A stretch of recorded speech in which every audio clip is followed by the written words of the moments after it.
मुंबईतल्या पवई तलावाचा आढावा घेतला आमची प्रतिनिधी मनश्री पाठकनं।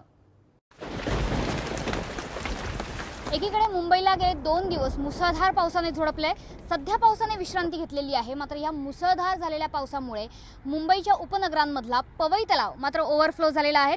पवई तलाव हा अक्षरशः दुथडीवरून व्हायला लागलाय असं म्हणायला हरकत नाही आणि त्याच्याचमुळे तमाम मुंबईकरांनी पवई तलावावर निसर्ग सौंदर्याचा अनुभव घेण्यासाठी आता गर्दी केलेली आहे। इथे आपण बघतोय की बऱ्याच मुंबईकरांची आज सकाळीच गर्दी झालेली आपल्याला दिसते की अनेक जण मासे पकडायला इकडे येत आहेत, अनेक जण फिरायला इकडे येत आहेत। त्याच्यामुळे पवई तलाव भरल्याचा आनंद मुंबईकरांना आहेच, मात्र दुसरीकडे चिंतेचं कारण मात्र टळलेलं नाहीये, कारण मुंबईतले इतर तलाव अजून भरलेले नाहीयेत। कारण गेल्या वर्षीच्या तुलनेत मुंबईच्या इतर तलावांमध्ये धरणांमध्ये पाणीसाठा हा केवळ 50 ते 60% इतकाच आहे। गेल्या वर्षी याच दिवशी मुंबईतल्या तलाव क्षेत्रांमध्ये पाणी हे साधारणतः 3,29,000 मिलीलीटर पर्यंत होतं, मात्र यावर्षी त्या पाण्याची पातळी ही केवळ 1,57,000 पर्यंतच आहे।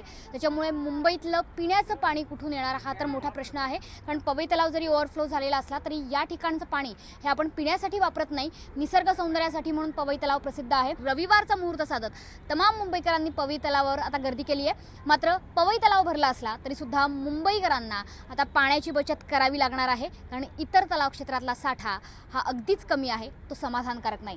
कॅमेरामन अनुप पाठक, ABP माझा, मुंबई।